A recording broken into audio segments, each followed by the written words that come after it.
કે તેજી ને મંદી દુનિયાના કોઈ પણ બિઝનેસમાં આવે એમ હીરામાં પણ બહુ ટાઈમ આવી 5-10 વખત આવ્યો આ 60 વર્ષમાં, પણ ઓછો ટાઈમ હોય, તેજી વરસ હોય, મંદી 2 મહિના હોય, 4 મહિના હોય, 6 મહિના હોય, પણ આ વખતે મંદી 2 વર્ષથી ચાલે છે અને 2 વર્ષથી ચાલે એમાં સંજોગ એકદમ અલગ છે. અમારા જે 60 વર્ષના આગળના અનુભવો છે એ અત્યારે એકે કામ આવતા નથી, કારણ કે આ મંદીનો પ્રકાર વર્લ્ડ રિસેશન નથી, વર્લ્ડ મંદી નથી, બધા ધંધામાં આખી દુનિયામાં સારું છે. તો હીરામાં મંદી કેમ આવી? તો લેબ ગ્રોનને હિસાબે જે મેન મેડ ડાયમંડ થયા, તો મેન મેડને હિસાબે જે અમારા રિયલ ક્લાયન્ટ હતા એ કન્ફ્યુઝનમાં આવ્યા કે ખરેખર રિયલ લેવા કે લેબ ગ્રોન લેવા. એટલે અત્યારે હવે આ 3 વર્ષ 2 વર્ષ થયા લેબ ગ્રોનને, હવે લોકોને દૂધનું દૂધ અને પાણીનું પાણી ખબર પડી, એટલે હવે રિયલ ડાયમંડમાં થોડું માર્કેટ વળતા દિવસો છે. હવે ભગવાનને પ્રાર્થના કે હવે જલ્દીમાં જલ્દી રિયલ ડાયમંડનું માર્કેટ પાછું હતું એવું ને એવું થઈ જાય. અને લેબ ગ્રોનની સ્થિતિ શું હશે? તો લેબ ગ્રોન બહુ વધવાનું છે. કારણ શું છે કે એ જ્યારે રિયલ ડાયમંડ હતા એ તો આખી દુનિયાની 1% 0.5% લોકો વાપરતા હતા. આ લેબ ગ્રોન ડાયમંડ 10, 20, 25% લોકો વાપરશે. બહુ મોટું એનું માર્કેટ છે. અરે ખાલી દાગીનામાં જ વપરાય એવું નથી.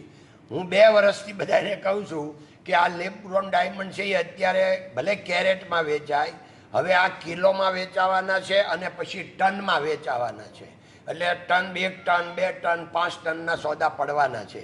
અને એકલા જ્વેલરીમાં નહીં એનો ઉપયોગ થાય, અત્ર તત્ર સર્વત્ર. એટલે તમને ને અમને આ લેબ ગ્રોન ડાયમંડ ક્યારેય છોડશે નહીં.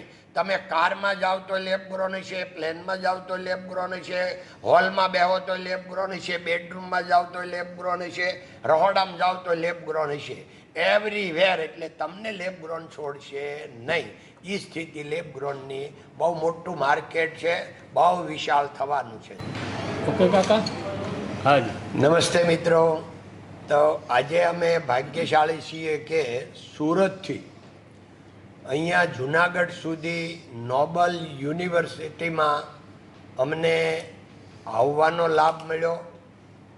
મેનેજમેન્ટનો જે પ્રેમ પ્યાર મળ્યો અને સાથે સાથે વહાલા વિદ્યાર્થીઓ અને વિદ્યાર્થીઓ બહેનો એકદમ એક્ટિવ, એગ્રેસિવ અને એનો જોશ જોઈને ખૂબ આનંદ થયો. આપણું ભારતનું ભાવિ એટલે શું? યુવાનો, યુવતીઓ, એ ભારતનું ભાવિ અહીંયા ઘડાઈ રહ્યું છે એ જોઈને ખૂબ આનંદ થયો. એકચ્યુઅલી અહીંયા પ્રોગ્રામ તો હતો કે વહાલા વિદ્યાર્થી મિત્રો સાથે વાર્તાલાપ કરવાનો ખૂબ જ આનંદ થયો. હું ધારતો તો એના કરતાં વિદ્યાર્થીઓ ખૂબ જ નોલેજેબલ અને એગ્રેસિવ ને એક્ટિવ છે અને ફ્યુચર એનું બહુ બ્રાઇટ દેખાય છે. એ બદલ નોબલ યુનિવર્સિટીને અને જૂનાગઢના સૌ નાગરિકોને ખૂબ ખૂબ ધન્યવાદ, અભિનંદન. હવે આપ જે વાત કરી કે ગોવિંદ કાકા તમારી થોડી ઓળખાણ આપી દો, તો આમ તો બધાને ગુજરાતમાં તો ગોવિંદ કાકા કોણ છે એ ખબર જ હોય કે ભાઈ ખેડૂતના દીકરા, અને 60 વર્ષ પહેલાં હીરા ઘઉંમાં સુરત ગયા અને એમાં સીધું પડ્યું. એટલે ભગવાનની દયાથી આજે બહુ મોટી કંપની બની ગઈ અને ડાયમંડ દુનિયામાં નંબર 1, 2 નંબરની કંપની બની. અને એની સાથે જીવન જીવવાની જે જડીબુટ્ટી છે એ પણ મળી. એ બધાને ખબર છે. અને કદાચ કોઈને કાંઈ ગોવિંદ કાકા માટે જાણવું હોય તો યુટ્યુબમાં ગોવિંદ ધોળકિયા નાખશો એટલે આવશે. ધન્યવાદ. જય હિન્દ, જય ભારત, નમસ્તે.